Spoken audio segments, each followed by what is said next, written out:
his waffles. Maple syrup dripping from his fake roll. Who did he see when he heard who was there? Now it seems that he should.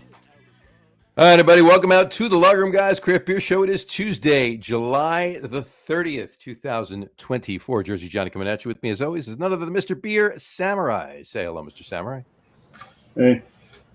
What the hell are you doing? Reading a book. Hold on.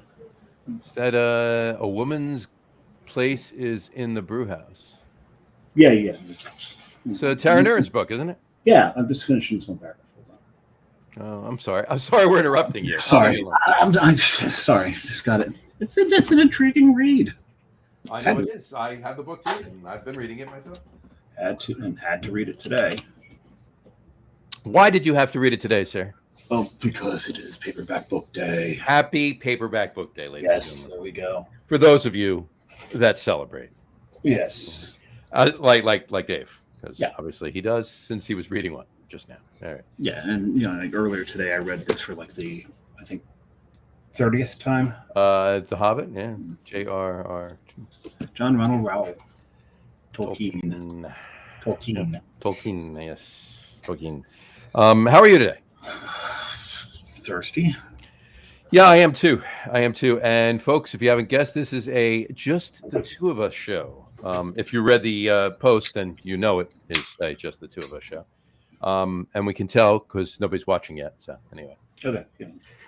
Yeah. Just kidding. Anyway, there's a few people watching. But it's Just to a show. Our guest this evening with regrets had something come up, could not join us, is rescheduled already for a couple months from now. When we had our first opening, we got a full slate coming up, so got a lot of people booked. So got a lot of good shows coming up, and he will be on the show. Won't even say who it was. Don't want to do that. But we are looking forward to him getting on the show when he is rescheduled for. But tonight, you just got the two of us. Yeah. And we're going to drink a little beer with us, with you. We're going to drink a little beer with us. Yeah, we are doing that. But Yeah, we do that. We do that a lot. so why don't you tell us what you are drinking there, sir? Because I need to. Well, I've got something. I don't think I drank this on the show yet. This is from Ghost Hawk Brewing. It is Malfang. Dun, dun, dun, dun. It is a 3%. Does it make your heart sing? Make my taste buds sing. There you go. Was that? Never mind. I'll go back to it later. Yeah, keep going.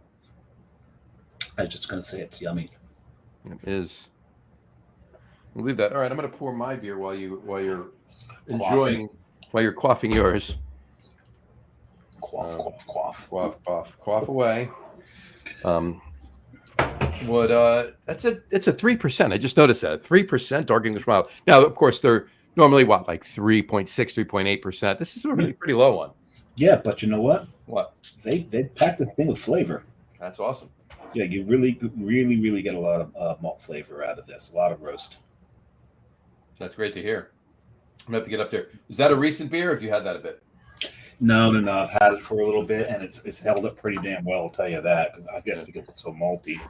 Let's see if there's a date on the can here or not. I don't think so, since they sell out of the sell out of the tap room. Don't think they put dates on their cans. Right. So, no, there it is. 12/29.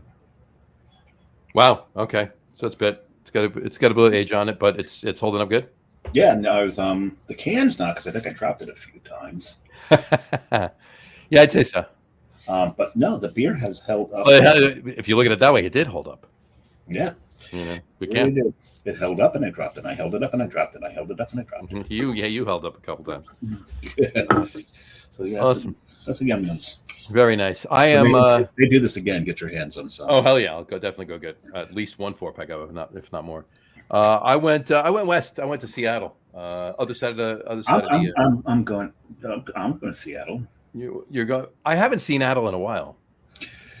Well, Adel's very busy. Yeah, that he is. Nice color hat. Thank you. Nice color shirt. We did not plan this. It would have been funnier if you wore a dark blue cap. That would have been perfect. So, yeah, you got one handy? Not handy. There you go. Anyway, I went to Seattle with Urban Family Brewing. It's Prehistoric Pirouette. It's a It's a jasmine rice lager. Curious. Jasmine rice lager. I'm curious too. I haven't taken a sip. That sounds yum. Sounds yummy. It definitely sounds. That brewery is on our hit list to visit while we are there. Oh yeah, you got it in about 3 minutes. You got what? We'll be gone in about 3 minutes. Well, you sound like you're talking in mud. Is this better? That's better. Okay. It was probably because I was talking with the beer in my mouth. No. It sounded like your mic was cutting out. Oh, really? Is it all right? It's all right now, though? It's okay now, yeah. I said this is going to be gone in about 3 minutes. It's the brewery's on our hit list. It's in the Ballard section. The Ballard section of Seattle, from the research that I've done, is just so chock full of breweries. Right. We're staying like between the two breweries. We're staying between was it Bellbreaker? Okay. Right. Yep. And Bellbreaker. No. Bellbreaker. We're just down the road from Bellbreaker. We're staying between Lucky Envelope and Fair Isle. Okay. We are about a block away from Bellbreaker. We are about 3 blocks away from the brewery that you're drinking right now. With Willy Pop Brewing halfway there. So very nice. Stoops just like pretty much across the street from Urban Family. So it's going to be liver challenging. I'm already getting jealous. You're going to have to bring some things back this way. Yeah, it's the hard part is going to be able to figure out what to purchase, because we're taking a train up to Vancouver after Seattle, right? And we've got to be careful of weight limits and all that on the plane. Sure. So, if I buy too much in Seattle and exceed the weight limit, I'll have to drink it all in Vancouver. And I really I want to drink the Vancouver beer while I'm in Vancouver. Of course. Well, that's what I do. If I have cans when I'm weighing my bag and it's a little heavy, I'll stand there and pop them in the airport. In the airport. And then, check it in. There you go. With TSA. There you go. See this? But in any event, whatever. This is fantastic. And as you know, I did not go to Seattle to get this. I got it on Tavor. So Urban Family Brewing, and as you know, Tavor is in the PNW, as those in the know call it. PNW, Pacific Northwest. There you go. But that particular region, actually, I don't think they call it that. I just said that they call it. Kat calls it PNW all the time. Oh, she does. Yeah, she calls it PNW all the time. So they do call it that, and also that particular area itself. You realize PNW and Pacific Northwest are the same amount of syllables? Yeah, so why shorten it? Why shorten it? And you do know that every C... To type it, yes. To say it, no. You do realize that in that the Pacific Ocean, those two words, every C is pronounced differently. Okay. Pacific. Ocean. So, K, and sh. Yeah, you're right. Wow, look at that. You learn something new every day. Useless stuff, but... Absolutely useless stuff, but something new nonetheless. But the Seattle area is more commonly sometimes known as SeaTac. SeaTac? Why SeaTac? Well, the airport they'll call SeaTac as well, because it's Seattle, Tacoma. Oh, gotcha. Yeah. Right. There you go. Speaking of Washington, and this has nothing to do with beer or Seattle, just that it's Washington, and I saw it the other day. I don't know why. All of a sudden, all right. You're on Facebook or Instagram, and you start scrolling through reels, and you get lost down a rabbit hole of reels while you're. Mm-hmm. Right. Okay. And then it's 3 a.m. Yeah. Right. So the other day, I was scrolling twice, 2 different reels. I showed the Mount St. Helens eruption. Oh, interesting. But I mean, is it the date?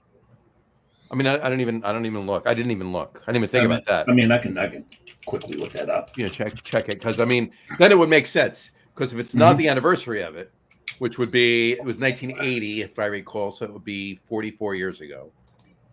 But yes, there is 1980. Very good. You nailed that. Mm-hmm. And let's see, I thought it was in September or late August, maybe.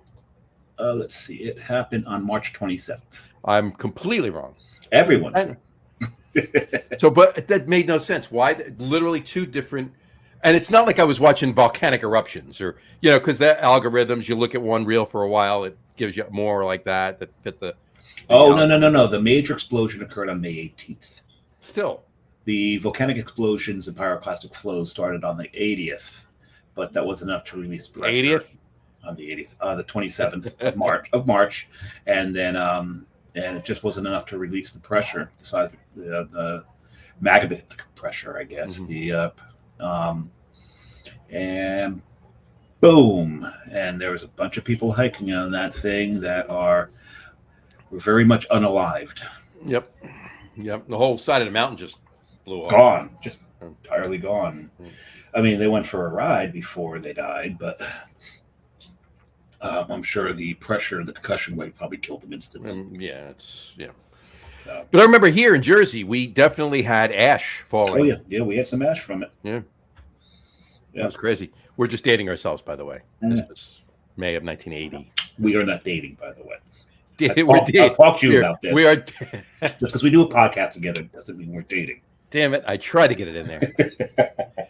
Anyway, in any event, but my whole point to this was it made no sense that it was like literally it was either yesterday or the day before.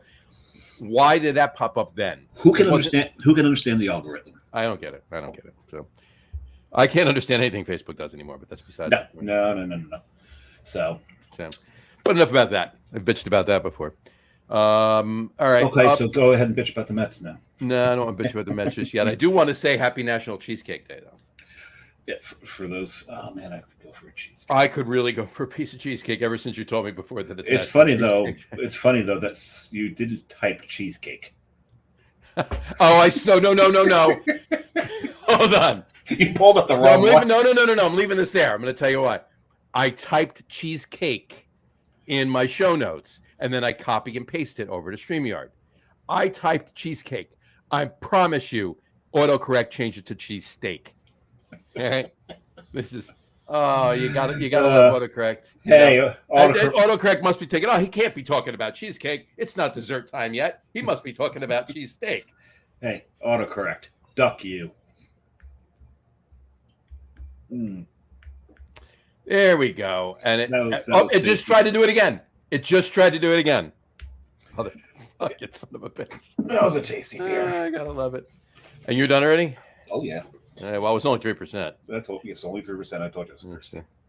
Oh, you know what? For those of you that want to pretend that today is National Cheesesteak Day, have at it as well. We don't judge. We don't judge. We don't care. We don't care what you do. So happy National Cheesecake Day. Don't hurt anybody. There you go. I gotta love it. I want to finish this thing. By the way, this is fantastic.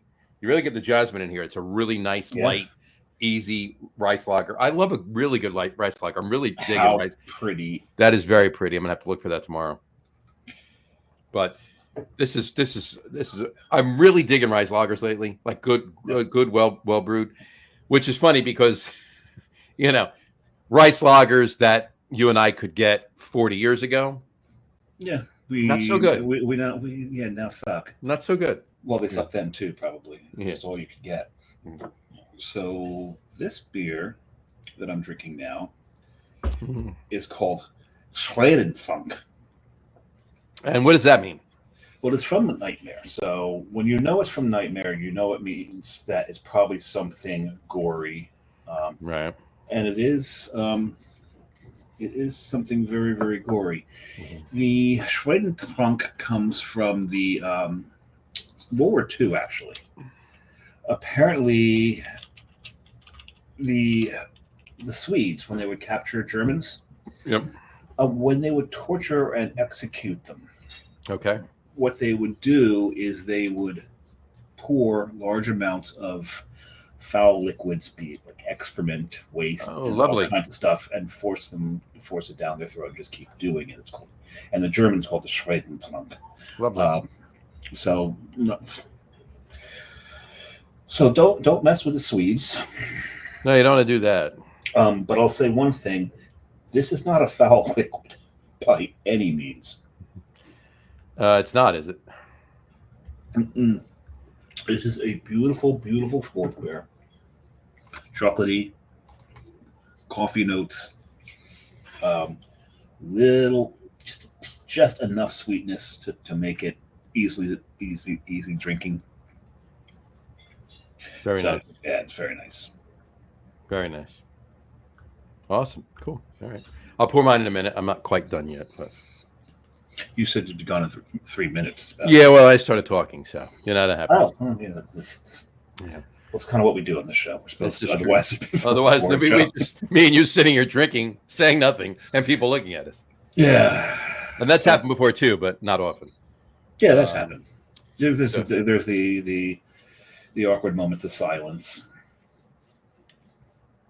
See, what we try to do, folks, is the other one tries to talk while the other one is drinking, so there isn't an awkward moment of silence. So. Yeah, and every now and after then 4 years, you think we'd have it down to a science, but it's not yet. No, there's no science involved in that. Well, you know what it is when you're really excited to take a sip. You don't think about the other stuff. You don't think about what other stuff? The technology of the show. You don't want to think about that. There is only drinking. That's it. No. Anyway, and one other day, by the way. Be remiss if we didn't say Happy National Golden Girls Day. Now, yes. I have to ask you: is this Happy National Older Women Day or Happy National TV Show? It's about the show. Okay. And I wonder if it must have been the day they first aired. July 30th? Nah, that can't be.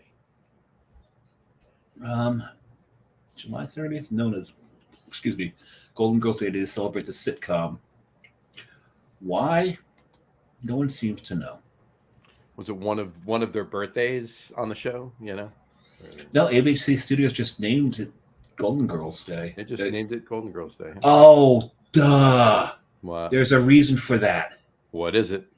It falls on National Cheesecake Day. Oh, well, there you go. That's the actual reason they chose July 30th. Now it makes sense. You know what? I mean, as soon as you said it falls on, as soon as you said that, cheesecake. Yeah, 100%. Yeah. Wow, that's amazing. That's amazing. You know what? Not that back in the 80s I was watching a lot of the Golden Girls, mind you. I was kidding. No, you weren't either. No.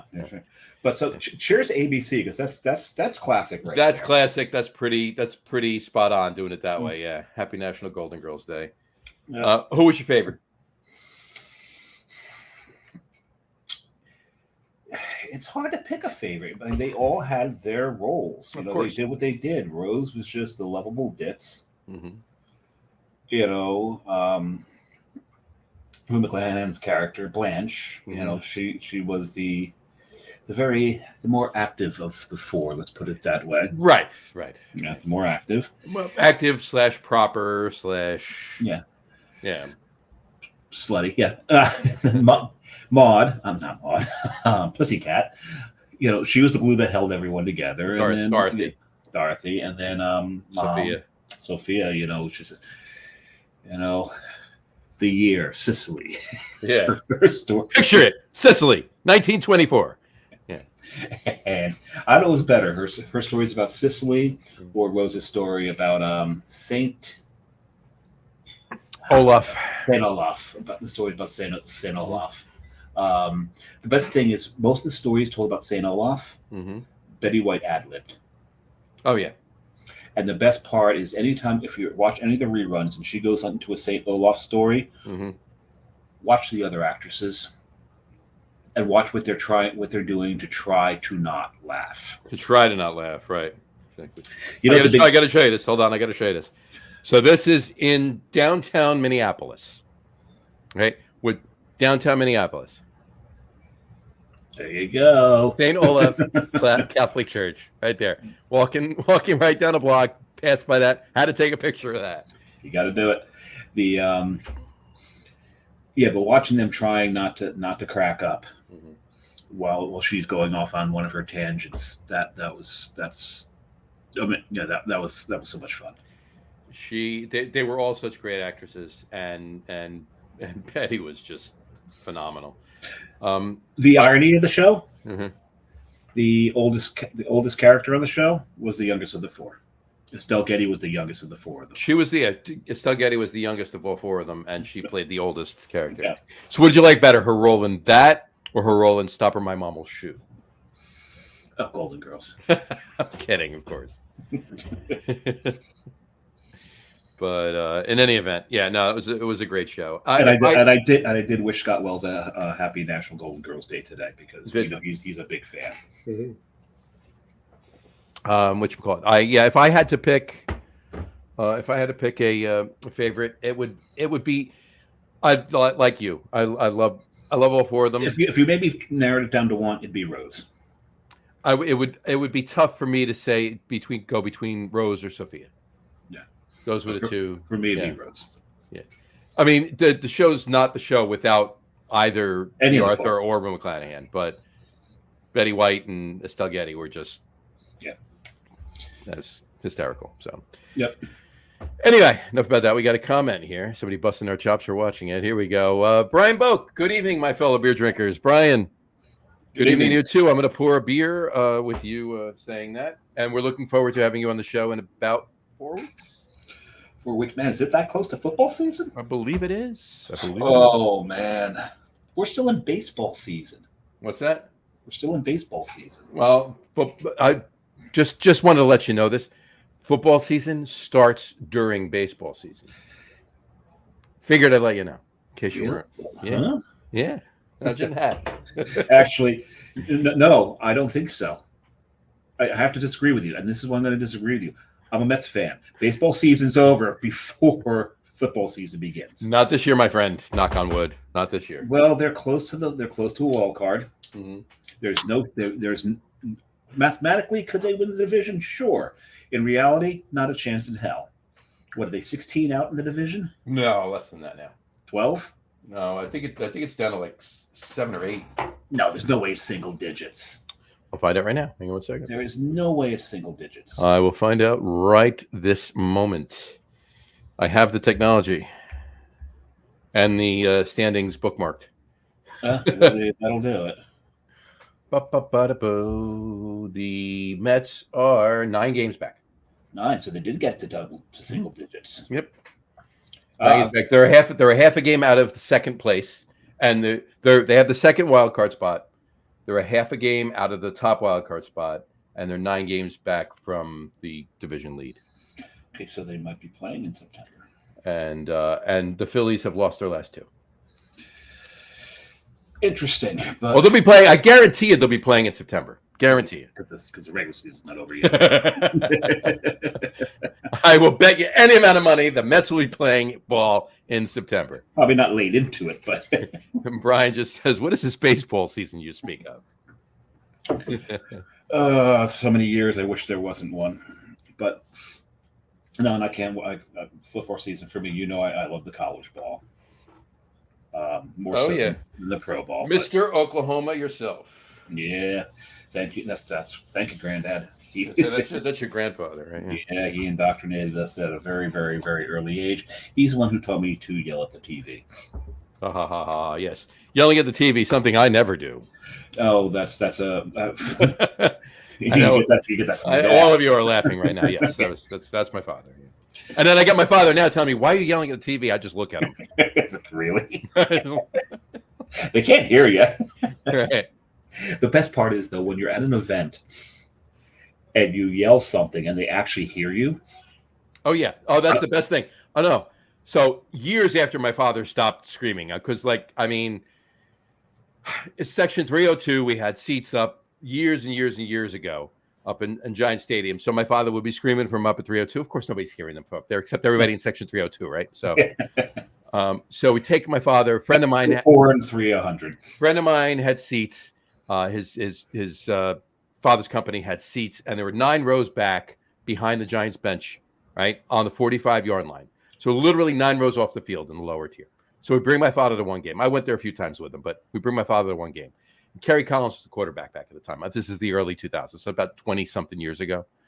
And so my father's sitting there, and at one point, and Kerry Collins threw a horrible interception, just a horrible, horrible, horrible series he had. Okay, so par for the course. Par for the course, right. So my father starts screaming, "Kerry Collins, you SOB!" I was just lacing into him.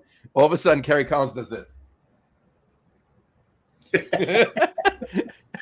So my father goes, "I guess he can hear me from here, huh?" I'm like, "Yes." There's 3 times I was actually heard. during a game. Once was the first season the Mets played at City. Mm-hmm. I was back in the picnic area behind the bullpens. Okay. Now, I didn't realize that there wasn't plexiglass between, because there's a service corridor that drops, that's below there, Mm-hmm. and then there's chain link fence. But I thought there was plexiglass between us and them. I didn't know they could hear us, because they get up a relief pitcher, Mm-hmm. and this one guy at one of the other picnic tables reads the name on the back of the jersey. Who's this guy? And I looked and I yelled back to him, "He's the player to be named later." Mm-hmm. The kid stopped his windup, turns around, goes, "Really?" Meanwhile, the catcher has fallen over laughing.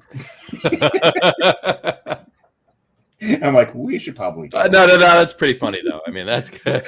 But the other time was I had a friend who had a friend at Madison Square Garden. You have a friend? Yeah, not anymore. We don't talk. That happens a lot. I don't know why. But he had a friend who worked at Madison Square Garden. Okay. And one time we decided to go to get a game. And she's like, "Well, I could probably only get your seats up in the blue seats." I'm like, we love being up in the blue seats. Awesome. So we get he goes up to will call. The guy pulls the tickets out, looks at them, looks at my friend, and goes, "Who do you know?" He's like, "Why?" "Because you're in the GM seats tonight." We're 8 rows behind the bench. Nice. Now, my friend's kind of popping off every now and then, and I'm being quiet. He's like, "Why are you being so quiet?" I'm like, "Because if we pop off and we get in trouble, we're going to get your friend in trouble." Yeah, you're not getting in trouble. They're getting in trouble. And he's like, "Oh, shit." So he sits down, but I couldn't help it at one point, because this is when Teo Fleury was on the team, and I hated Teo Fleury. I couldn't stand him. He was such an arrogant little shit. And the thing is, he was a little shit. So out in the West, he was a superstar. He comes to the East and playing with with much bigger, defensemen. Right. And finally, at one point, I got so sick and tired of him getting knocked down, I just stood up and went, "Fleury, it's real hard to play this game when you're sitting on your ass." It cracked up the whole bench, because he was not a popular player with the rest of the players. Right. So I knew we weren't going to get in trouble for that one. That's funny. You gotta love it. The only thing similar that I could say is at a Giant game once, my same friend with the father's company had the seats. We had a mutual friend that actually worked for Sports Illustrated. So one Monday night game, we had seats, and we go. This is back in Old Giant Stadium in the sky boxes. Oh yeah. All right. Now I've been in the other boxes and all and around the stadium, but it's the only time I actually went in the sky boxes. Sky boxes I didn't. I liked the boxes the few times that I had been in a couple of them. The regular ones in the mezzanine, like behind it, or whatever, because those boxes had seats out in front of you, because you could stand inside. You had the indoor area, and then you could walk out, and you had seats in front that go down like regular stadium seating. They're really cool. The sky boxes, it was literally just a box with a glass, and you're looking down at these little friggin' ants on the ground. I guess they're Horrible. The reason they call them sky boxes, not tree boxes. Horrible, right? So, but Sports Illustrated had one of the boxes, obviously. So we went in there with his friend and like a bunch of the SI staff, and we're in there and we're eating. I mean, it was great, right? We're eating, we're drinking, we're living it up. It was a great night, not for the Giants. For the food and beer. With the food and the beer, right? And the drinks, right? So we're having fun. It was such a horrible game. Everybody from SI left at halftime, including his friend. Okay. Not our mutual friend, his friend that brought us all in. All right. So it was just the like underling at SI that we knew and the two of us. So it was the three of us left for the whole second half of the game. They kept bringing in food. They kept bringing in beer. We ate so about halfway through the fourth quarter, they come in with this bill for like $6,000. They go, "Just needs to be signed." And obviously have to put a tip on it. I'm like, "What do we do?" He's like, "I don't know. We're going to sign it." So we literally signed the bill, added a tip, we added 20% to $6,000. That's awesome. You should have added 30% if they all left. Right. So it's $7,200. There you go. All right.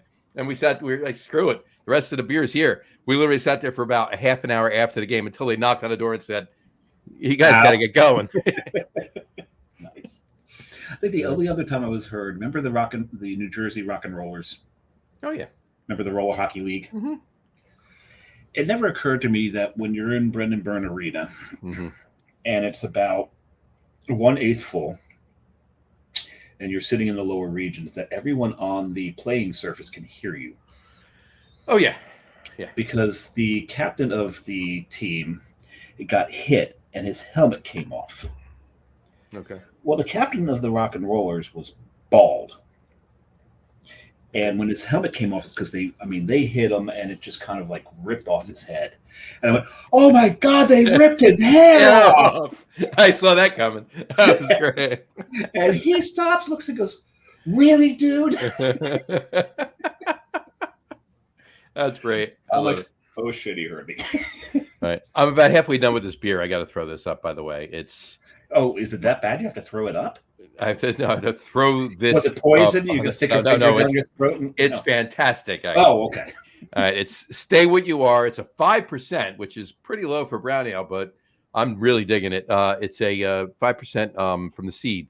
I'm glad to hear that. It's a collab with Tonewood, the Seed and Tonewood. And when John told me what he was drinking, I was like, there's no way there could be any suck in that beer. As Matt says, there's zero suck in this beer. It's actually really, really. There's roast. There's a little bit of coffee. There's a slight lingering toffee note in the background. It's really, really, really good. I'm really liking this. Nice. We got another comment here. And it's from Brian. He goes, next beer is a Manafirkin Wake the Firk. I'm assuming that's up. Ooh. Wake the Firk.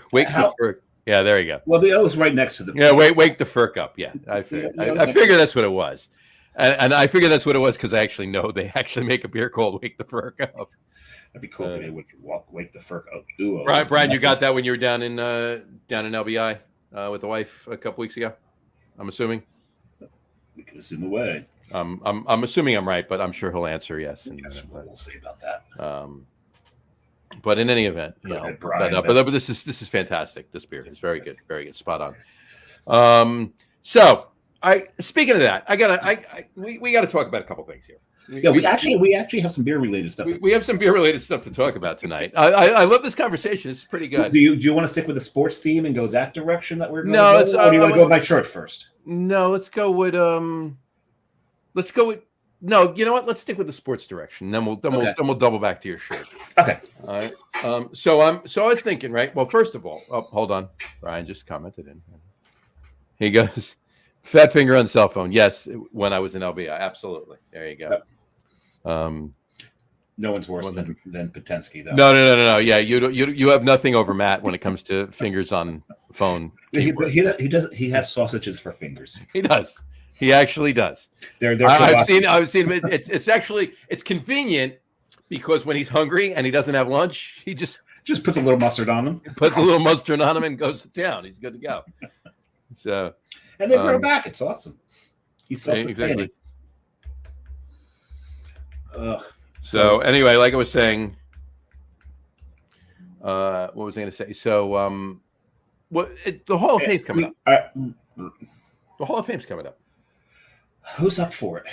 Baseball Hall of Fame or football? Baseball. Well, Football Hall of Fame. Actually, they're both in August, which is really weird. It is really weird. It's very weird. So who's up for them here? But here's the reason I brought this up is because I was thinking about going up because Jess and I are going to we're going away in a couple of weeks when you guys are in Seattle. We're taking our vacation week like we do in the show. Right. So we're going away for four days or so. We're probably going to go up, and I told you we're probably going to go up towards Lake Placid, right, Lake George, somewhere in that area. But we were toying with the idea of going over towards Cooperstown, right? Why wouldn't you? Right, but it's going to be a madhouse over there. You don't want to go to Cooperstown anywhere near the Hall of Fame inductions. This is true. You just don't want to do it. It's insane. So that being the case, we're not right. But it got me to thinking that the Hall of Fame inductions for football and for baseball are literally right around the same time. So I just pulled Even it though up. it's two separate times of the year. You know? So Baseball Hall of Fame's inducting 4. Mm-hmm. Adrian Beltre, Mm-hmm. Todd Helton. Todd Helton. It's about time Todd Helton gets in. Yeah. I got to be honest with you. I mean, he was one of the shining stars on the Rockies. That was amazing. And then Jim Leland. Jim Leland from a city I was just in, and Joe Mauer. Joe Mauer. Yep. Right. Whereas football has a larger inductee class here. It's Dwight Freeney. Yep. Randy Gradishar. Yep. That's old school. Long time coming. Old school Orange Crush right there. Yep. Devin Hester. Yep. One of the most dangerous kick returners ever to have suited up. One of. Probably the. They just kick it out of bounds. I get the feeling that Devin Hester is the whole reason you get the penalty for kicking out of bounds on kickoffs because everybody would do it. Right. Andre Johnson. Yep. Steve McMichael, yes. Oh, God, and one of my favorites, and I loved watching him in North Carolina. I watched him single-handedly wreck my Oklahoma Sooners in Norman. Well, Lawrence Taylor's already in. What are you talking about? Lawrence Taylor clone. Julius Peppers. Julius Peppers is about time he gets into, yeah. And the thing is, it's funny because I'm watching it, and it's not that this was not his first. He didn't get on the first year. No, he didn't. But the thing thing about it, I'm watching that game and being such a big Oklahoma fan, anytime something's bad's happening to my team, I'm screaming and cursing and screaming. I sat there in complete awe watching Julius Pepper just blow up the Oklahoma Sooner. It was met with a certain amount of awe. Yes. Oh. But then Oklahoma then figured out what to do. They started like quadruple teaming Julius Peppers, right, and running away from him. Well, that's exactly what they had to do. So. Yeah, and they wound up winning the game, but they barely beat North Carolina because of one person who was wearing this color. Right. These colors right here. Yep, exactly. And I remember thinking, when this guy comes out, if the Giants don't get them, they've done something wrong. And well, just think about the great Giants that have come out of North Carolina, the state, right? Not the state, like Lawrence Taylor. Right. You're going to do this. No, I'm not. Not doing it. Doing it. Go ahead. Tell your punchline. No, I'm not. I know where you're going. The punchline was Daniel Jones, and I'm not. I know. I know you're going with that. Brian actually commented too. He goes, also got 4 others from them, including that the braggart. I'm assuming it's a braggart, not a braggart. Because braggart was the guy's name. This guy coming back on. Hey man, I had the greatest. Can I tell you what I did yesterday? I mean, I shit gold. We know what you mean, but absolutely no. I haven't had the braggart though. Seriously, and I heard it was actually good. I actually did. Nice. Braggarts are so hard to do. They are. I've had very, very few good braggarts. I've never had a good braggart. Just never. Time that. Don't do that one. Don't do that when I'm taking some beer. That went up your nose, didn't it? It almost did. He goes, "Don't pick on my spelling, or I will leave." No, Brian. He spelled all that right. That was great. We'll never do that. We'll never do that. We don't want you to leave. You stay. I'll leave. You stay. Before you leave, I'll go. But your typing is comic gold, so no. But no. But in any event. So anyway, so this whole Hall of Fame thing got me to thinking. What were you thinking, John? What if there was a craft beer Hall of Fame? Huh. Who would you like to see in it? Well, the first person that comes to my mind. If you're going to do Scott Wells. Well, that's on a nightly basis. No, right. Not for the Hall of Fame. No. Not for the Hall of Fame. The first person that comes to your mind. Yes, that's it. That's all. No. Actually, when you talk about craft beer Hall of Fame, probably the man who taught most of them, who learned from him, Charlie Papazian. Yeah. I mean, come on, this guy started the homebrew revolution, and how many brewers out there started off homebrewing? And, yes, a lot of them started off with Mr. Beer. And when they wanted to get serious, what do? You pick up Charlie's book. We pick up Charlie's book. Yeah. 100%. Right? And if you don't pick up his book, you're picking up. And Marty. I don't know many. Honestly, I don't know many people that brew or at least have brewed once, right? That don't have Charlie's book. Yeah, I've got the book in one of the earlier editions. Let me guess. In a box in storage. In storage, right? Of course. But if you're not reading Charlie's book, the homebrew, you're reading Marty's book. You know, the was it Homebrewing for Idiots or dummies? Homebrewing for dummies, not idiots. Not idiots. That's a different story. That's a different book. I think I read that book. I think I wrote that book. That was for myself. I see. There you go. But yeah, so, it was my notes. It wasn't a book. I just so Papazian's one. What you throw it out there? Jim Cook. Well, Jim. There's many reasons for that. There's a lot of reasons for that. He definitely this country, especially and not to take anything away from Sierra Nevada, but. Well, you just took my next one, which was why I said Sierra Nevada and not the name. I'm not stupid. Yes. Well, no, about that. All right. You're root for the Mets and the Rangers and the Giants. So. Exactly. So in any event, no, I at least in the eastern United States, but I venture to say overall, craft beer would be set back minimum of 5 years, if not longer, if it weren't for Jim Cook. Yeah, but then also remember when there was the big great hop shortage. Mm-hmm. You know, Jim was sitting on a ton of hops, for his beer, but he offered to sell them at cost to all the local breweries around. Yep, 100%. He's part of the local craft beer community. He's not just this giant national giant. He's not. He is. He's part of the community. So, yeah, absolutely. But so my next one, building off of that, would be Ken Grossman, right, from Sierra Nevada. 100%. Ken is just Ken's the Jim Cook of the West Coast. Exactly. Ken, after stealing yeast from New Jersey, then pretty much went and invented the American IPA. Hold on. There we go. There's Jim. I just had to put my Jim Cook. Oh, I know exactly what you were doing. But there's a story behind that, but I've told it before, and I won't get to it now. But he pretty much invented the American IPA, a style that is being copied across the globe at this moment. Pretty much. So he started that. Mm-hmm. So you gotta you do that, you have to put him in. Absolutely. Right. 100%. Are we talking globally, or are we talking America? No, let's talk the U.S. Let's just keep it within this country. So back to you. Geez, for me, well, I mean,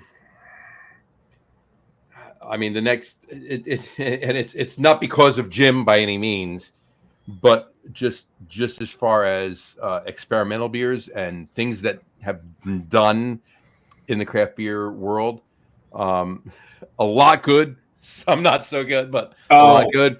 Like pumpkin ales. Yeah, exactly. We're talking, Sam Clagione. Sam has to be on. Yeah, you have to. Despite the fact that he popularized pumpkin ales. Well, he didn't, because Wild Bill's did it before. No, Wild Bill brought it back. Sam popularized it. That's true. He popularized it and started the whole seasonal creep on it. It wasn't just him. It was everybody. Jim actually did that too. Yeah. All right. And I had this thing a long time ago. I said, seasonal creep. I said, if we just give it time, it'll back up to itself. Yeah. And then we'll be back on time. Wait a second. We're coming upon August. We should see the pumpkin beers real soon. Oh, no. Oh, they're out already? I'm not even going to show you the picture. I won't even go there. I was at a brewery the other day. I won't mention which one, but there was pallets and pallets and pallets of pumpkin ales that had already been being distributed. Shoot me now. Mm-hmm. Shoot me now. But no. And, by the way, and I'm not even saying what brewery it was, so no, you're not even going to know what it was because you don't know where it was. But I will tell you this. Everybody I spoke to there told me they were pissed off at that fact. But they had to get them out then, or they were going to lose market share because everybody else is doing the same thing. It just has. If they waited, they wouldn't sell as much as they will if they got them done now. And I get it. It just sucks. Still, it's got to stop. It's got to suck. It is July 30th. It is 90 degrees outside. I don't want a pumpkin ale. No, I barely want a pumpkin ale in October. Nope. But I drink them. I drink the most pumpkin ales I drink are on this show when we have Brew Guru on the show and do the pumpkin ales, right? But I do have pumpkin ales too throughout the fall. I don't want it in July, but they're available. Well, because I was scheduling a guest earlier. Someone who lives in Indianapolis, in Indiana, that is. Mm-hmm. And I said, well, we've got someone scheduled for the first week of October. The second week of October is typically our pumpkin ale show. Blah. Right. I said, but you got to do what you got to do. The show got to do it. It'll be the fifth one. Fourth. Fifth. According to your notes, and we did one. Me and you, we did one. Well, it's not on the notes. The notes start with guests. We still did a pumpkin show. You and I. Oh, because you do have this. Because you had put it in as the third annual, the last one. So when I copied and pasted over. Well, no, it's the third annual. It's the third annual with John. With John, right? Okay. And shout out to his wife. Get better soon. Yes, absolutely.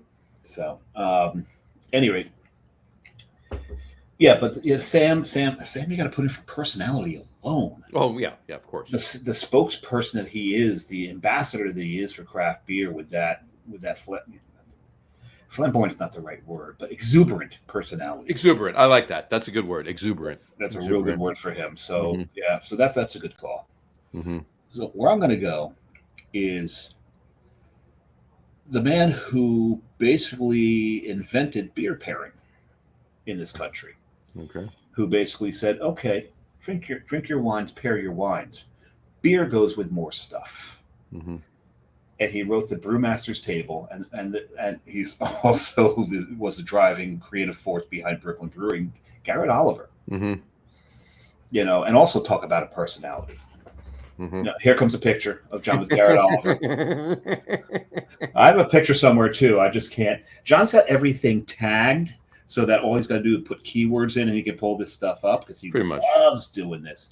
Mine's probably on my hard drive, my external hard drive somewhere, to be looked at later and go, oh, I remember that day when I met Garrett. That's the day that John actually never showed up to the event. No, that's not 100% true. No, that's 100% true. You did not show up to the event. And that one? Yeah, no, that is true. Yeah, there you go. There he is. There you go. Yeah, this was I'm out there and I'm getting a pour of a beer. And yeah. Well, that was because I was with my son, and yeah, that was the whole thing. But there was this, if it was now, my son would have driven me there and bought us beer and drank more than you, and drank more than both of us. Well, maybe not both of us combined, but not combined. No, not possible. But so I went. But then he wouldn't have drove home. Let's put that there. Yeah. But this was in the backyard of Spite and Dival. This is a long time. My son's almost 24. This is when he was like 9 or 10. Yes, this is a while back. It's a long time ago. So it's in the backyard, and I see this gentleman sitting in a lounge chair with a straw hat on, very distinguished looking, and I'm getting my beer. And I said, that's Garrett, right? Mm-hmm. She's like, yeah, go say hi. I'm like, I don't want to bug him. She goes, trust me, he loves the attention. Go talk to Garrett. Go talk to Garrett. Because no one was talking to him at the time. He's a great guy. And I think she was starting to worry about him that no one was paying him any attention at that moment. I got a funny story. I think I've told it on the show before. Stop me if I have, or just let me go if I have. But tell me if I have. I'm going to let you go. But I used to go to the. Garrett invited me to the. Every other month they had Brewmasters release. They did the Brewmasters release. It was a small batch beer that they did over in Brooklyn, right? So it was a Monday night, once every other month, right? So we went over. Most of them I went to. I brought my cousin to one. Now my cousin didn't come on the show when we did the Spite and Dival thing, but my cousin, this is my cousin that brought me to Spite and Dival the first time. I think we shared him on that show. He was commenting it. Yeah. So I bring him over there. And he had to meet Garrett. So Garrett's there, whatever. I bring him over, and he says, I got to meet Garrett. So I walk over, and I introduce him. I said to my cousin, this is Garrett Oliver. Garrett, this is my cousin. I'm sorry. All right? Because the next 10 minutes was, oh, this is so great. Oh, my God. Take pictures. With all due respect, I love him. He was so... It wasn't bad. He was just so enamored. The word is effusive. He was so enamored. Yes. I'm going to use the word enamored. Okay. He was so enamored with the fact that Garrett Oliver was standing there. It was as if I was meeting Geddy Lee. Oh. Okay. Or if you were meeting, well, I was going to say Bruce Springsteen, but you've met him. So a couple of times. right. I don't, I don't suffer from.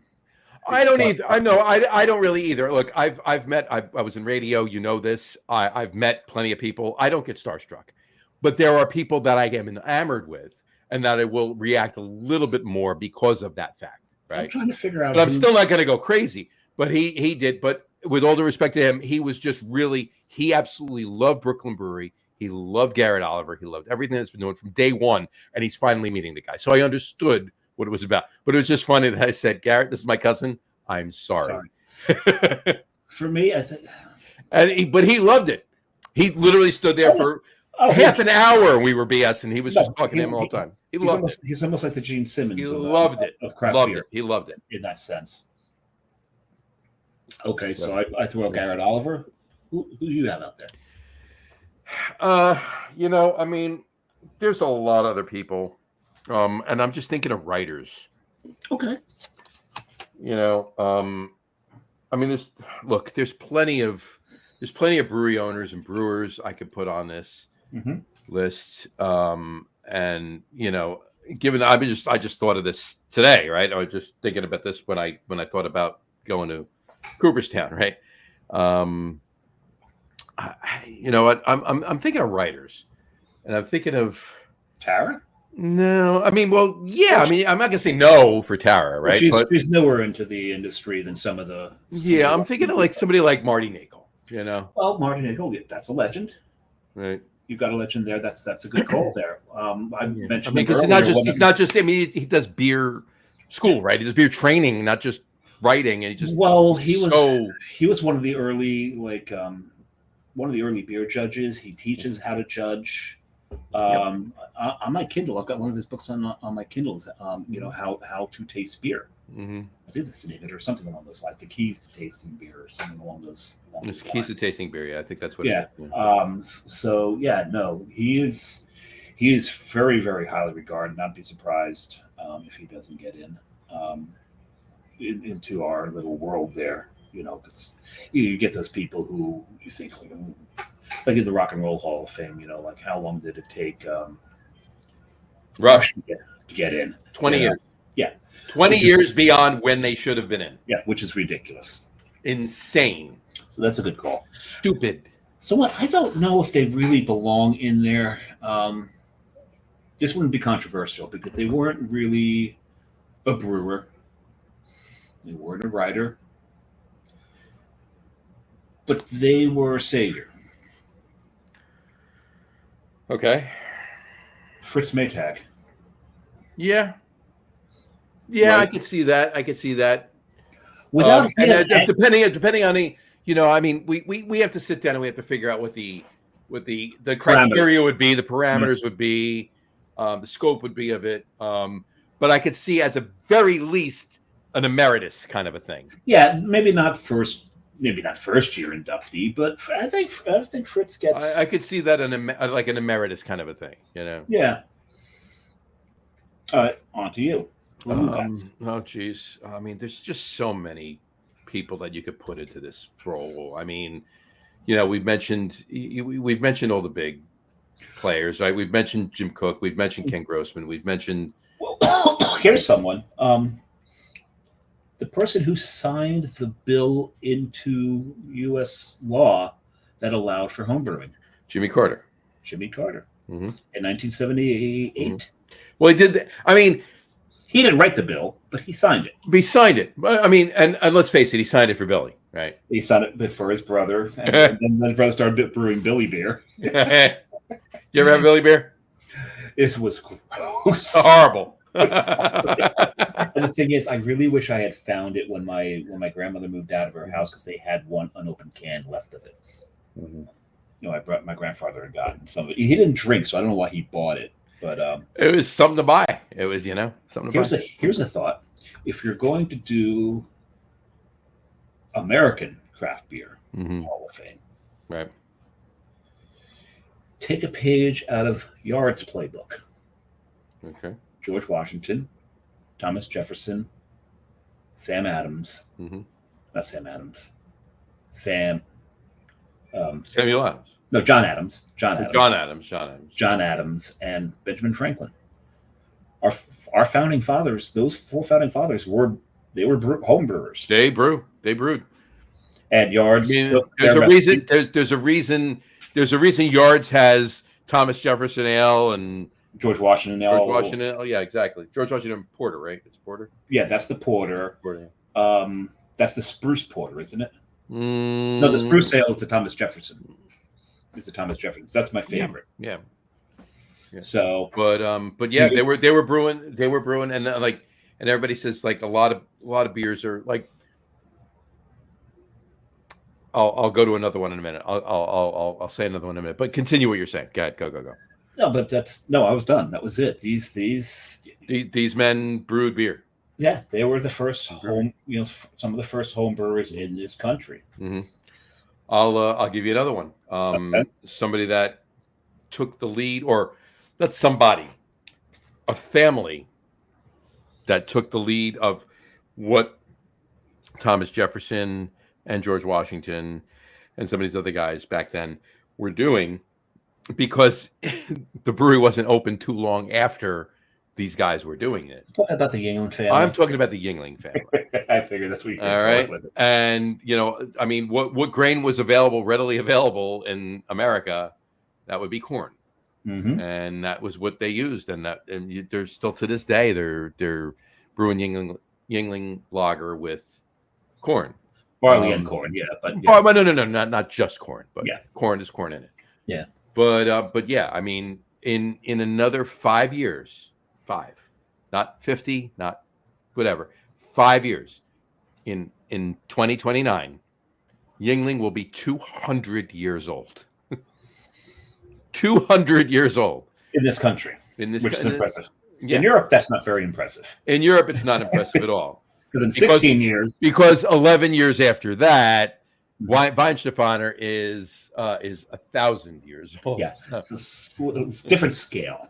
It's a different scale. But we're talking about the U.S. right now. Talking about the U.S., which is, compared to other countries in the world, still young. Very young. We're still young. We're extremely young. So what you're talking about, a country that, and we are young, dumb, and full of. No. You're talking about measures. You're talking about a country that when Yingling turns 200, the country only turns 253. Yeah. So the country was literally, United States was 53 years old when Yingling started brewing beer. I forget who it was. It's at the tip of my tongue what his name was. No, we can check it. I'm sure we can. You do that check. But whatchamacallit, I have met David G. Yingling. I have met. You think I remember that? I have met Dick Yingling. I have met him. Yeah. He's a very nice guy. Very nice guy. Yeah. He has all daughters. I've heard this. He has all daughters. So it's a family business, right? Yep. And his family, and as far as I know, and I've met Dick. I haven't really had that conversation with him. I only met him once for about 10 minutes. But as far as I've heard, his daughters haven't changed their names. They didn't. But here's the thing. They've got to change their partners, husbands, whatever. They've got to convince them to let one of the kids take her name rather than his. Of course. If they want this legacy if this is the legacy's going to live on, they have to. They didn't change their names, and they own it. And hopefully these guys do this coming in. So we'll see what happens. Dick is a great guy. He's a so personal guy. If you ever go to Yingling, first of all, if you're anywhere near Pottsville and you go out there, you got to get there. You have to take the tour. This brewery is an umbrella. Yeah, this brewery is almost 200 years old. It's built into the side of a mountain. You walk through caves, is where they stored the beer. You have to take a tour. But you're not going to be you're not going to be shocked to see at somewhere on the tour or in the tasting room or in the merch store, gift shop afterwards. It's not gonna be a shock to run into Dick Yingling, and he will talk to you. He's a really, really, really great guy. That's awesome. That's awesome. So, at least he was to me. I can't speak for anything other, but who knows? To me, he was a very nice guy. That's awesome. So, we have Brian actually commented too. He said, talking about misspelling, he said his dad did that to him in college, and he told him that if he did it again, he would send no more letters. This was long before email and spell check. He said, "Hey," and Nancy Sorrentino just said hi. Oh, good timing, Nan. Because I've just. Why don't you tell Nancy why it's good timing? Because I just opened a stout, and this stout is 13%. Though Nan wouldn't like this because it's basically a pastry stout. It is it's a oak aged coffee and coconut. Wait a second. This says something else on this. It says Imperial Chocolate Milk Stout. It's a chocolate milk stout with coffee and coconut in it. So it's Imperial chocolate. So it's not a pastry stout. Well, it kind of is because a milk stout has some lactose in it, and they kind of ramp the lactose up on this. Okay. The flavors, I love the flavors. I would love for this beer to be a little backed off on the lactose. Okay. Because you know what I say all the time. When you've put so much lactose in it that you've changed the mouthfeel. 100%. So you know how you kind of have that, almost like you've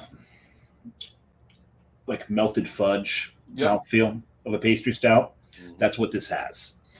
It's got that thick, almost rubbery is not the right word, but you know what I'm talking about. I know what you're talking about. Yeah, it's got that. So it's got some fudgy flavors to it. The coconut is definitely there. I think because I drank one of these last night too. When I checked it into Untapped, I said it's like someone took a toasted marshmallow and melted it into a cup of mocha with some whiskey in it. Nice. Because it is boozy as well. Nice. So, but there's massive marshmallow note to it because of the lactose. Which is the lactose, exactly. All right, there you go. So I just poured my third, and it's the debut of this beer anywhere. Anywhere. We've got a world debut. World debut. Here we go. Come back to that. I got to tell you about my world debut, but do I want to know? No, you will. You'll like this. All right. So this is Shooting Sea Star. I've heard of this beer. Shooting Sea Star being released this week in Red Bank. At the brewery in Red Bank. At the brewery in Red Bank. Shooting Sea Star. It is Coastal Brewworks' second double New England IPA. Nice. This one after Trojans Seahorse. This one clocks in at 8%. It's got Citra, Eldorado, and Cashmere. And da-da-dum. Exactly. No, it's spelled with a C, not a K. So there. Wrong Cashmere. There you go. And it's MERE, not MIR. So there you go. So, okay. There you go. Fair enough. But anyway, and I of course I've poured it in proper glassware. There you go. I have one of those. You do. So I had two of those, bro. Cheers. Cheers. Cheers. And cheers, man. She's got another comment up there. She brought out and oh my God. Hold on. Wow. You like? That's really good. I got to be honest with you. I have had this twice before today, but they were both tank pours before it was carb. Before it was crashed, but before it was completely carb. So yeah, just go get this beer. Yeah, not because I want you to, just because I want you to go get this beer. I got to get on a train. There you go. Nancy Sorrentino said, "Sounds good." Bought Ambassador Cider, made with peanuts and Thai bananas. Didn't like it. Why? I usually like Thai bananas though. Yeah. Well, you got to. She doesn't. IE had a milk stout. I'm assuming that's an Ive. I've had a milk stout. Would try the one you just talked about. There you go. Actually, no, I have given her milk stout. I've given her pastry stouts that she's liked before, so she might like this one actually. Well, this came from divorce, and then sorry, Nan, this is the end of it. I'm drinking. And she said, "Cheers." There you go. It's But like as all good beers on Tavor, they will be back on Tavor. yes, there will be at some point. So You take a guess. See if you can guess within one, either side, how many I have in my crate right now. My current crate going into your current crate. I know you had to push it back because you wanted to add more things to it, so it's not going to be as high as it normally would be. So I'm going to say 9. All right. I won't. I'm not gonna. I'm gonna prove that that's wrong. Hold on. Really? So you've got a bunch more, huh? Mm-hmm. Because you just Prove recently on the show. I will just show that right there. Can you read that number right there? You've got 24 in there. So why did you push the ship date back? I've got it because there's something coming out that I have to wait for. Okay, so you fooled me. Yeah, I did. You lied to me. He says, "Get it for me, please." And then she said, "More than David." Yes, more than David. Yes. I've only got 4 in my crate right now. I have a case of beer in my crate. Right? I may actually cancel this crate. When's the ship date of it? I may have already missed the goddamn ship date. Okay, so anything else for the if we had a craft beer Hall of Fame that you would suggest? You know what?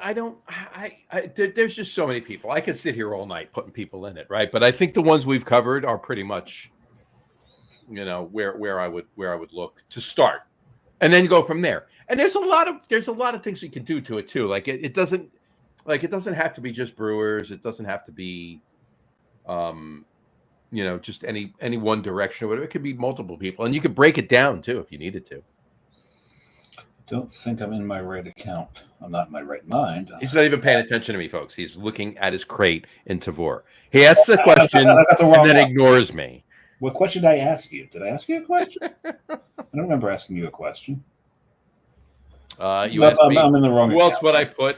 You asked me who else. Oh, yeah. So who else would you put in there? Did you hear what I just said? Not a word. Okay. Watch the show. Go back and rewatch. Never mind. I'm saying. I just said there's so many people I could put in it. I'll wait till you actually look up. When you're done. I'm listening now. I'm just trying to figure out how to. You've actually seen him completely unfocused from the show and look at his phone. Which is like one of the first freaking times I've ever done that. Because Tavor's got me confused now because I can't get into my real account. So, hey, good night, man. Did she say good night? Yeah, good night. You got it. Saying good night. Enjoy. Good night, Nancy. So anyway, there's just so many people I can put in there. I can turn off my Shooting Sea Star now. Go get some. It's being released later this week at the brewery. Whatchamacallit? I can think of so many people. But I could sit here all day. But I think the ones we talked about kind of sum up the initial, if you will. Here's one where a couple of names that maybe not everybody knows, but were very, very, very important to the craft beer movement. Mm-hmm. Susie Stern and Mike McAuliffe. Okay. Sure. Right? They Old Albion, right? New Albion. New Albion. Not the old one. The new Albion. New Albion. They started New Albion. That was the first brew pub in the country, was it not? Yeah. To the point that, decades later, Sam Adams goes and honors them. Jim Cook went and honored him. Yeah, I actually got some of that beer. Oh, so did I. Fantastic. It was so damn good. And it was the old labeling. It was the old 6-pack carrier, the bottles. Everything was to the nine, to the T of what they had done. Yep. Right. It was the New Albion Blue. The ship was on it. Mm-hmm. And what did Jim Cook do? Because he had the rights to it. He gave it back to them. Yep. Because he's that kind of guy. Yep. 100%. And so, but without Susie Stern and Mike McAuliffe, they were early on. They got to show everybody that, hey, you can make a living in this industry. Yep. That's important, and I think that their importance to the craft beer world is underrated. Mm-hmm. And I don't think they get enough accolades for what they did, how they took those first steps. Yep. And I think that's amazing. So, I think their name, I think their names have to be up there with all those names that everybody already knows. 100%. Let's get those names known. We do. We need to do that. But hey, I don't know. Hopefully one day somebody does something like this. Maybe there's a possibility, and if you think this is something you think would be kind of cool, very interesting, maybe in the next month, keep your eyes on the Worldwide Beer Fest website, Facebook page, and we'll probably echo along with them. Yeah, and we'll do that too, because right? it's very possible. It's very possible we might know something. We might not. But we might be talking out of our asses as usual. It's highly likely that that's the case. But don't think he's lying. It's highly likely that that's the case. But you might. But right into us, right into Worldwide Beer Fest to Cat, and voice your opinion. Voice your opinion on what you think about what we were talking about. Yeah, but watch that Worldwide Beer Fest page. So, in any event, do that. And then the other thing we were going to talk about is your shirt. So it's funny because I was going to wear this shirt for tonight's show, regardless of what was going on. Yep. This morning, so I'm in the logistics field, and I've got a lot of carriers, freight forwarders that I work with, and I've gotten, as John knows, I've gotten pretty close with some of them. And John knows Donna. I know Donna. She emails me this morning an article that Asbury Park Brewing has created an AI-generated IPA. Yep. They went into Chatbot. Go into Chatbot and ask them, hey, develop me an IPA recipe. It put something out. Now, granted, Asbury Park Brewing looked at it, went, okay, we're going to change the grains a little bit. We're going to lower the ABV. We wanted a little more approachable than that. And so they go ahead and they're now serving this in the tap room. It's getting really good reviews. They're very happy with the product. This is not the first time AI has been used to create a beer. I'm sure it's been done many, many places in the craft beer world, but the big boys have done it as well. AB InBev actually stepped into this, and under the Beck's label, they released something called Beck's Autonomous. Not only did they have it write the recipe, they stuck. Go ahead. Which I was just going to say, which is disappointing that Beck's is under the AB InBev label, but it is because Beck's was such a good beer back in the day. That's another story for another show, for another day. It's like lamenting Alepha, right? Another beer that I loved. Hogarden. Yeah, we can go on and on. And when I'm in Seattle, I'll be staying 2 blocks north of Elysian's Tap. Yeah. Anyway, I may have to step into there anyway. You have to. You have to. As much as I hate. Did you go to Wicked Weed Nashville? No, I went to the Funkatorium. Did you go to Wicked Weed Nashville? Yes, I did. Then you got to go to Elysian's. I know. I do. At any rate, but what they did, this Beck's Autonomous, not only did they have it ask the chatbot to create a recipe, they stuck to the recipe. They didn't change anything. Nothing. They had it develop a brewing schedule, a distribution list, and a marketing campaign. In Italy and Germany, this beer sold out in 27 days. Hours. Sorry, 27 hours. It was gone. So the AI generated a really good marketing campaign as far as I'm concerned. I don't know about the beer. I got to work on that. Hold on. It's like that's amazing. So that becomes a discussion. Where is AI's place? Should we limit it to the craft beer world or just say the overall beer world? Because I don't care if the big boys use AI for everything. It doesn't matter to me. So let's talk about the craft beer world. Does AI have a place? I don't know, and I'm going to be honest with you. Maybe it's going to help some. I don't know the word I want to use because I don't want to insult anyone because there's no need for that. Some lesser knowledgeable, lesser creative more. What was it? Just flew out of my mind. Um, More inexperienced Okay. brewers, brewery owners. When you're talking about the recipes, brewery owners, when you're talking about the production schedule and marketing campaigns and stuff like that, it's a help, right? We were just talking, and we've talked about it on the show. We have the other podcast Dave and I do with Tom and a chaser, with the three of us with Kat Reyes. We've started the Artisan Spirits Festival, ASF. So hashtag ASF. Hashtag ASF. So anyway, we're Kat put together a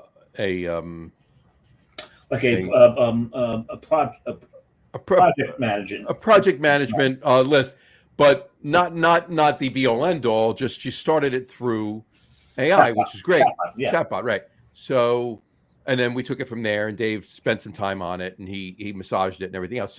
So my point in bringing this up is this: when I put together an itinerary or a project or whatever you want, bullet points and so forth, and indexes and everything else, I write it first, and then I go back and I tweak it and I move things around and I massage it all the way down. So for me, if I use like ChatGPT or something like that, it's just to save that step, right? To save that step of writing the whole thing out and then going back and tweaking. I let ChatGPT do it, and then I go back and I tweak what I need to, add what I need to, take out what I don't need, stuff like that. So it saves a little bit of time. So on that level, I can see that working for, a good amount of people. Yeah. It saves a little bit of time. It's a time saver. It's not a project manager. No, it's a time saver, right? No, because I've been a project manager many years, and the way I'm tweaking this is turning it into more of a project management document rather than the outline that it gave us. Right. No, of course. But my point is, so it works really well for that. Okay. But as far as running a brewery, it's basically what we're talking about. And I'm sure, look, I pay no homage at all to AB InBev, right? But I'm sure they did this for marketing reasons, like just for shits and giggles, if you will. Well, I think Asbury Park did it for shits and giggles. Mm-hmm.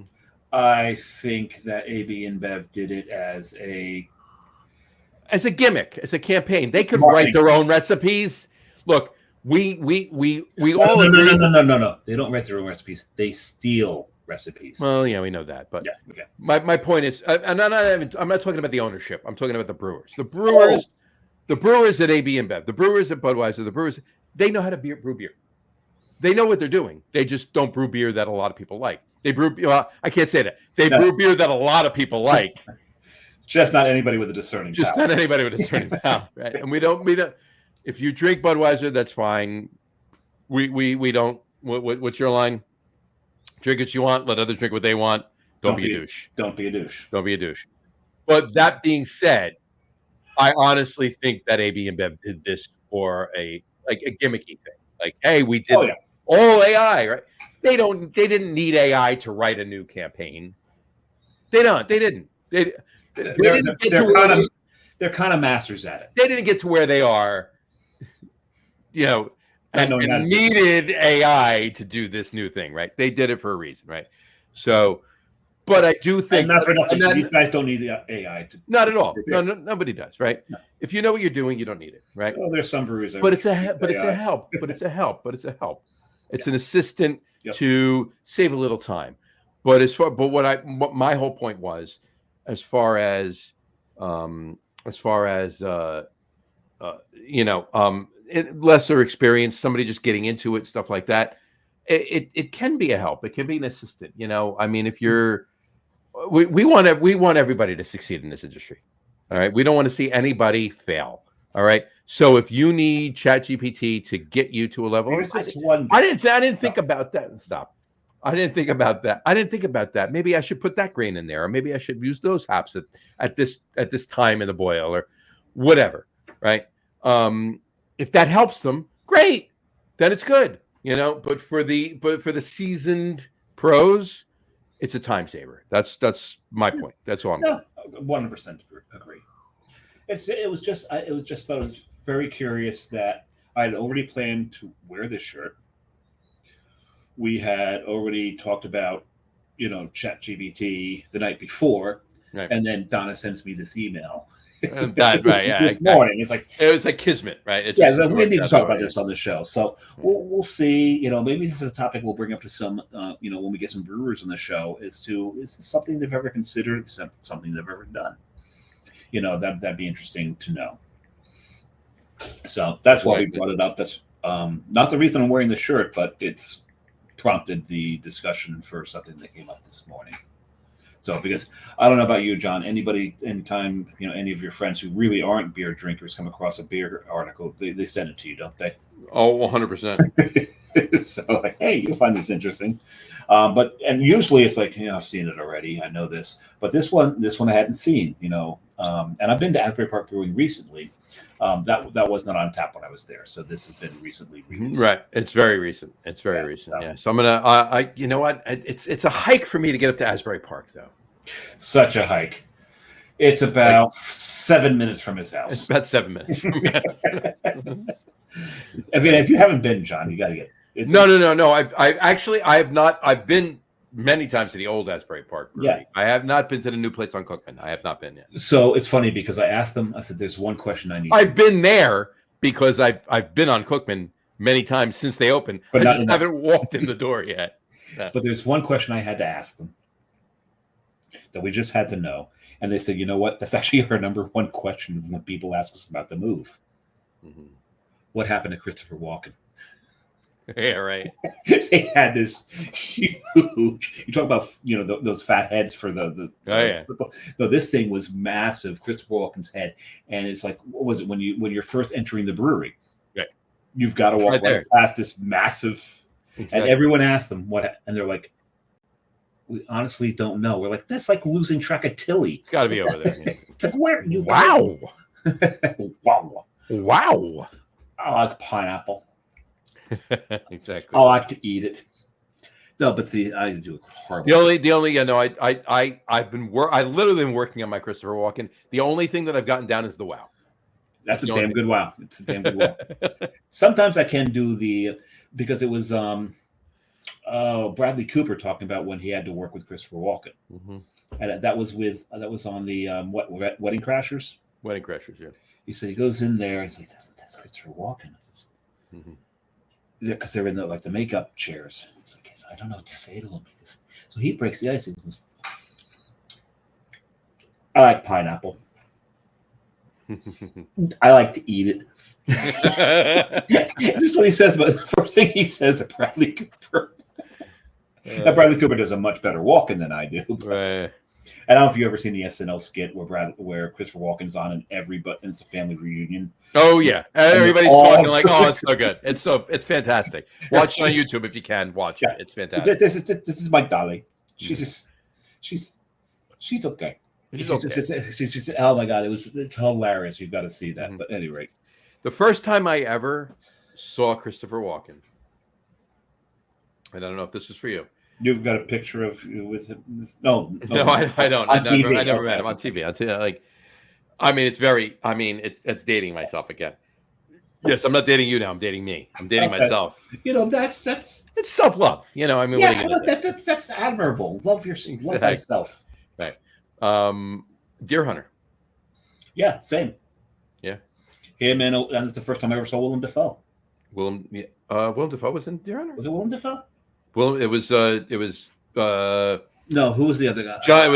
It was John Savage. It was. Who am I thinking of? Robert De Niro.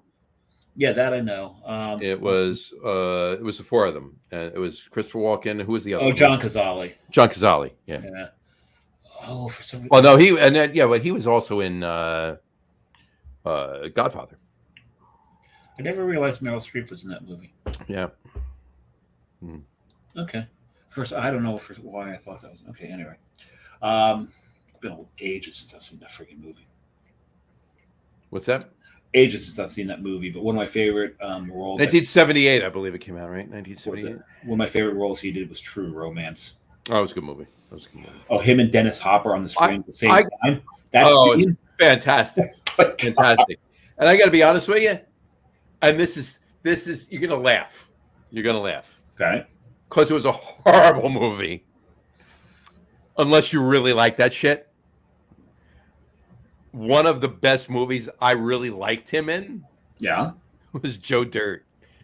Oh well, because he was great in that movie. The movie sucked, but he was. Yeah, the movie sucked. Well, here's the whole thing, though. But David Spade. it's a funny. but that's the whole thing. You get these movies that Christopher Walken was the movie. If Christopher Walken wasn't in that movie, it would have made $0. But the whole thing about like a Joe Dirt is you get these movies that are just awful movies, but there's for some reason there's this cult following because they're just so great in their awfulness. Oh yeah. That was Joe Dirt.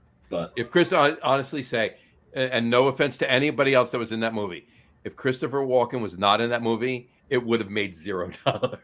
Yeah, probably. Or maybe it would have made $4 or $5. You know, 10. You know, somewhere in there. Dave Spade's not exactly a leading man.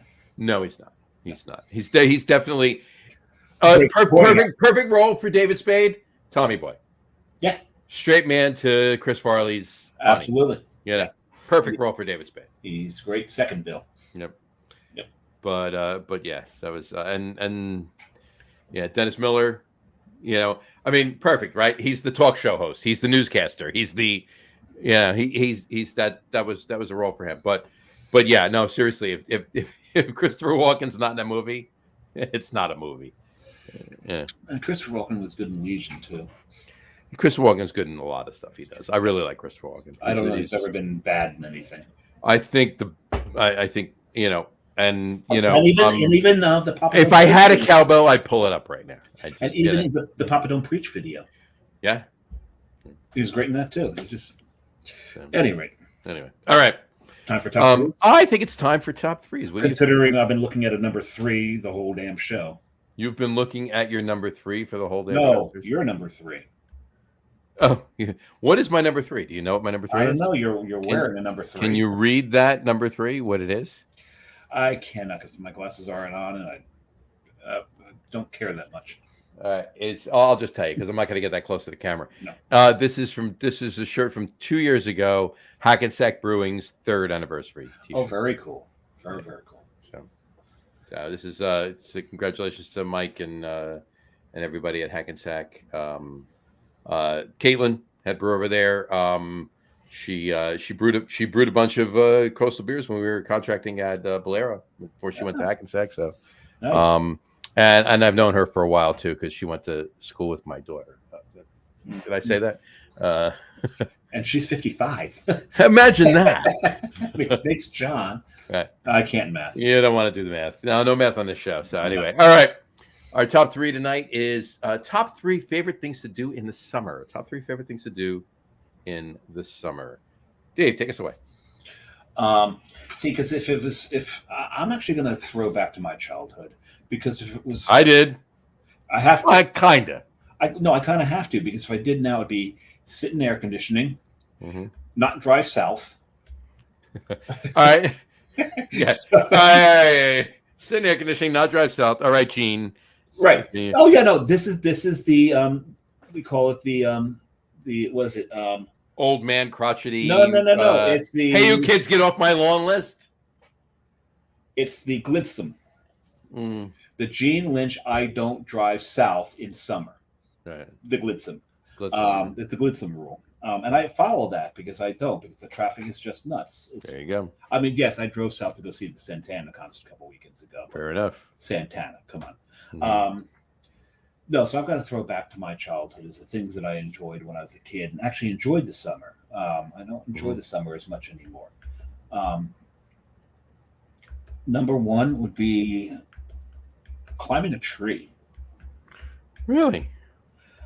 I could climb a tree like a goddamn cat when I was a little kid, believe it or not. There was this one tree on our property. It was a sugar maple. And I could get up to the top branches in probably about 25 seconds. But more often than not, I would be up there and I'd be sitting in the upper branches, laying across the upper branches, just trusting the tree to hold my weight. And you know what I'd be doing up there, John? Reading a paperback book. Well, more specifically, science fiction fantasy novels. There you go. So that's climbing a tree was definitely something that I really, really, really enjoyed. Now, more so now, and well, when I was younger, now we're getting to this is when I was little. Now let's get into my 20s. Being in the woods. Just being in the woods. Just being in the woods, hiking, being in the woods. See, I do that in the winter too. Yeah, I do. Actually, I do it more in colder weather now than I do it in the summer.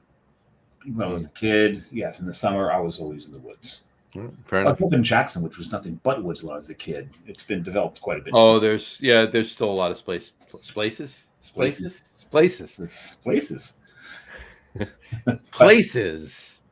in Jackson and the surrounding area that have nice woods to go hiking in. Yeah, but Turkey Swamp Park is a nice one. Turkey Swamp, and we know somebody that lives right near there now. Yes, we do. And I would do a lot of like canoeing and stuff there. But I'm not going to put water sports on the list because now we'll get into my current. And now that it's warm out, hiking, I just can't really hike in this heat. So now I bike. Because when you bike, you're creating your own breeze. It's like you have your own personal fan when you bike. 100%. You know, you're putting in less effort than you are when you're hiking, and you're much cooler. I mean, sometimes you look cooler depending upon the fashion that you got going.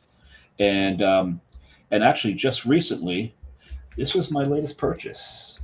You see that? I do. Yeah, you just bought that 2 weeks ago, right? Yeah, 2 weeks ago in Whippany at Whippany Cycle. Whippany Cycle has been there for over 50 years. Yeah.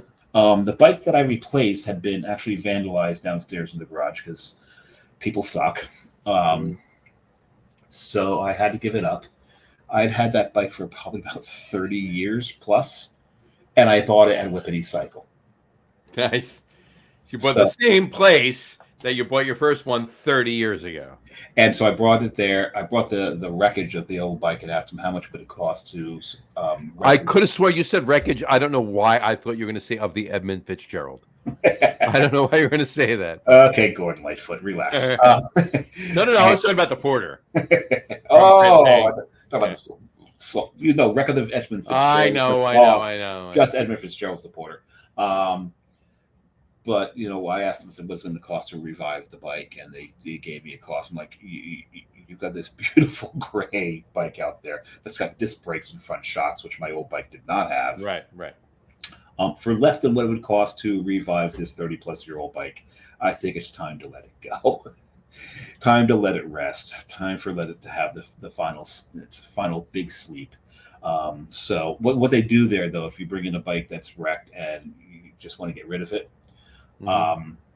they have a guy that they donate them to who takes all kinds of bike parts and makes new bikes out of them. So that's cool. So the bike got donated to a good cause, and I got this new bike. And I don't know if you saw on the back of that, John. So I pull it up again. Let me see you.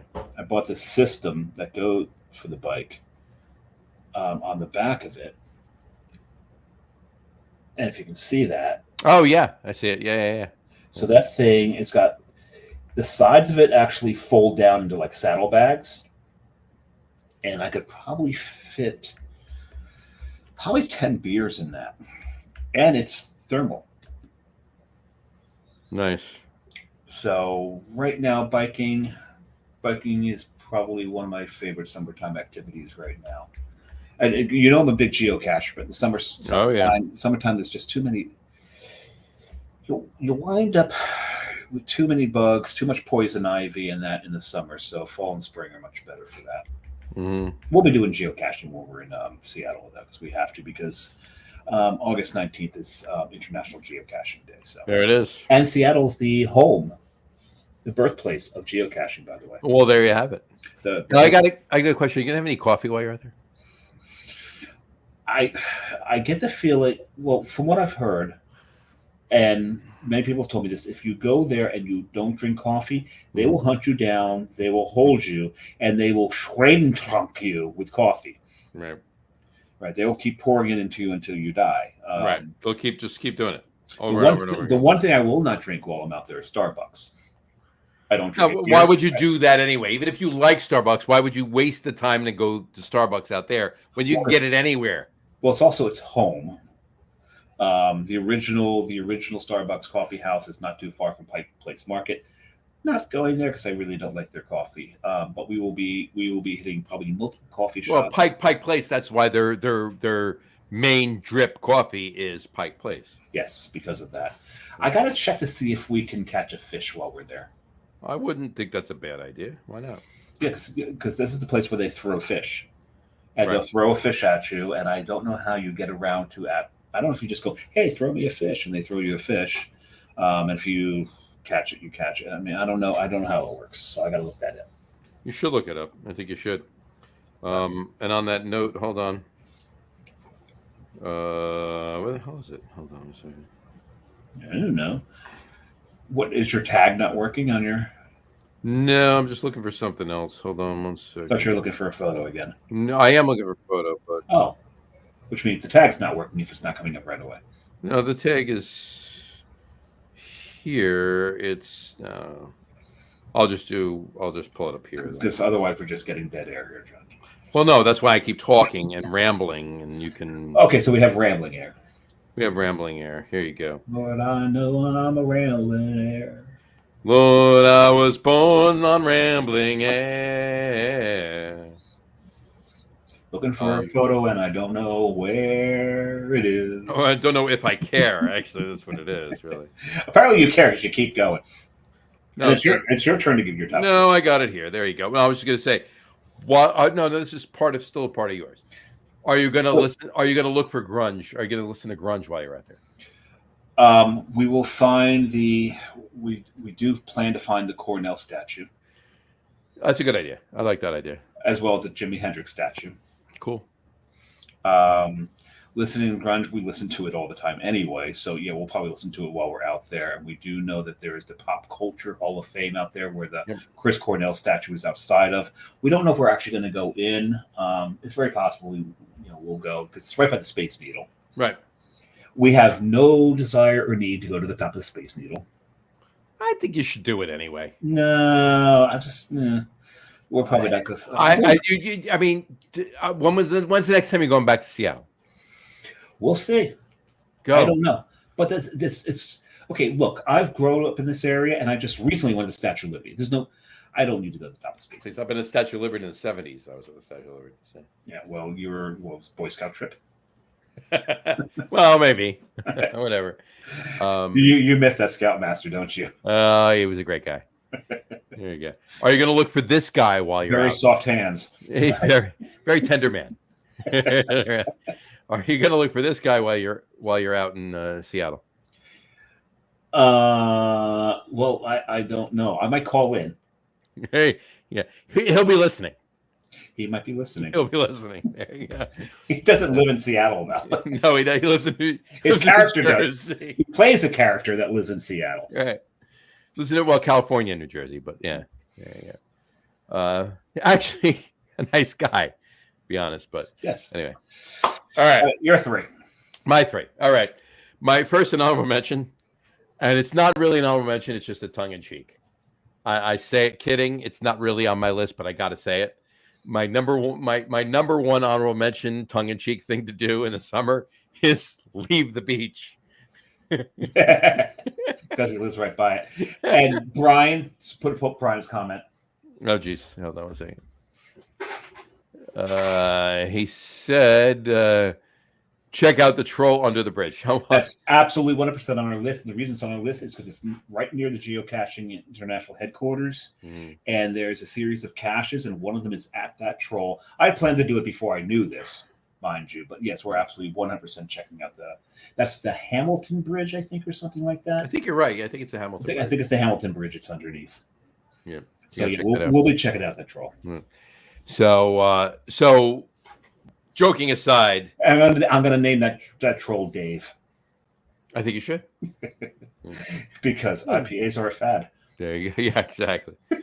So all joking aside, my number 3 thing to do is hiking on different trails, but we hike all year long. Hike on trails closer to the shore. Okay. Not driving, and there's not a reason for that. It's not like the trails are different in woods closer to the shore. It's just there's not a long ride to get to them, right?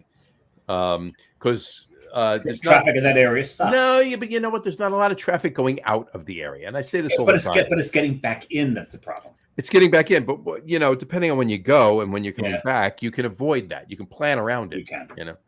So that's definitely my number 3. My number 2 we just did last night is taking a walk later in the evening for ice cream. Hoffman's? You can walk. No, there's a lot of different ones, but last night we walked down to the boardwalk and we walked up the boardwalk to Coney Island Waffle. Okay, cool. Cool. Ice cream shop. And I had 2 scoops in a cup. I didn't have it was 90. 2 scoops of raisins? Hold on, no, not 2 scoops. In every box? No. I usually I get a cone, especially the Coney Waffle ice cream place. I get a big waffle cone, but it was 90 degrees out last night when we went. The humidity was like, if I got 2 scoops in that, it would have been all over my arm. So I got it in a cup, right? But I got pistachio and cannoli on top of the pistachio. See, I just had a cannoli ice cream and a bourbon chocolate ice cream. This was at Cliffs. Good stuff. Have you ever been to Cliffs? I haven't. I know where it is. I have not been. It is, as far as I'm concerned, it's the best ice cream on the planet. Right. I got to get there. Yeah, you got to get to Cliffs. Oh my God, that bourbon chocolate was, oh my God. Nice. So that's my number 2. And my number 1, and I do this literally, barring weather or anything else I need to do. I do this garden, drink some whiskey. Every Sunday, I sit at a bar on a marina having a drink at sunset. Wait a second. Is that why you named your daughter Marina? That is why I named my daughter Marina. No, it's not why I named my daughter Marina. You want to know why I named my daughter Marina? You want to know the truth? I'll tell you right now. Right. She was actually going to be Margot. No T, just Margo. Okay. Like mango with an R. Yeah, exactly. My ex-wife used to watch, I think it was Another World or As the World Turns or one of those soap operas. I really don't even know what it was. But one of the couples had a baby, and named it Marina, and she loved the name, so that became her name. So there you go. There you go.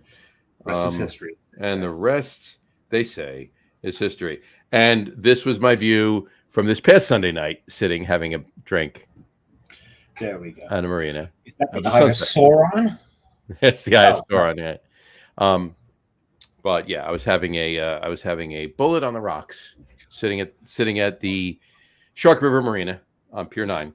Usually it's gin in the summer, so yeah. No, that time of night, it's always when at sunset, it's always bullet there. There's a reason, but it's good. So okay, cool. So yeah, there you go. All right, we have it. Cool. All right, good show. What do you think? It's all right. It's all right. Anyway, all right, folks. Next week we actually have some Pennsylvania brewery. Maybe some Western Pennsylvania brewery. We'll see. I got to follow up tomorrow on the show, so it's gonna be fun. And make sure you tune in next week because the week after we're on vacation. No show then. So yeah, because it's Carrie's birthday the week. It is Carrie's birthday, and we're all going away, not together, but we're all. Yeah, we're going. And we'd be remiss if we don't mention August 1st, National IPA Day. August 2nd, International Beer Day.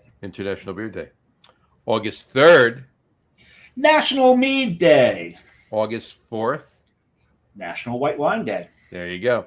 No. And your liver's got some work to do. You got work to do this weekend.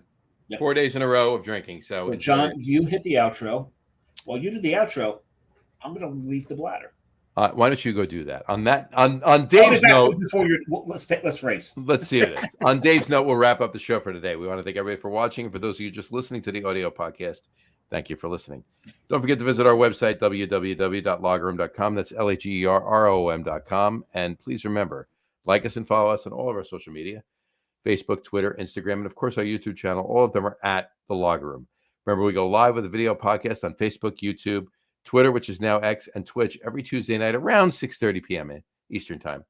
And for those of you who just want to listen to the audio podcast, you can do so on our audio host, Spreaker, as well as iHeartRadio, Apple Podcasts, Spotify, Odyssey, Audible, Google Podcast, Amazon Music Podcast, TuneIn, Podcast Addict, CastBox, Deezer, Podchaser, Listen Notes. Pretty much anywhere you can find an audio podcast, you will find the Logger Room Guys Craft Beer Podcast. And if you haven't done so already, please subscribe to one or more of those feeds and you will never miss a show. Again, thanks for following along with us. Have a great rest of your week. Have a wonderful weekend. Drink a lot of beer, but drink responsibly. Have a wonderful National IPA Day on Thursday, August 1st. Have a wonderful International Beer Day on Friday, August 2nd. And we will talk to you soon, folks. And just to throw up a couple of comments really quick, SCCC on YouTube says, hey, and then he says, is this a new podcast? No, this is not a new podcast. We've actually been doing this for about 4 years, SCCC. Is that Ross Perot? I think it is Ross Perot. That looks like Ross Perot. It looks like Ross Perot. It could be SCCC, though, for all we know. And he just looks and like if Ross it is Perot. SCCC, you look like Ross Perot. So there you go. But And- no, it is not a new podcast. We've been actually doing this for Almost 4 years. Yes, it is Ross Perot. There you go. SCCC. No, we've been. It is. He said, yes, we've been. It's Ross. He says, we've been doing this podcast for about 4 years. So thanks for tuning in. Sorry you caught the end of it. He will subscribe. Thank you so much. Watch next week. It's going to be great. And watch every week. We have a fun time every week. Interesting note. I voted for Ross Perot. There you go. He voted for Ross Perot. And it had nothing to do with me wanting him to be president. I just wanted a third party to have a voice finally. There you go. You know, because and no politics on the show. We've said that before. So. No, And granted, we're talking about 32 years ago. But... That's just a while back. But yeah, no. And they said, good man, take care, guys. You got SCCC. We will talk to you next week. Comment in. Watch next week, around 6:30 p.m. Eastern Time. Watch the show. Comment in. We will talk to you. We want to talk to you. We'll see you next week. And everybody else, we will talk to you next week, folks. Take care. Yeah, we'll be here. Cheers.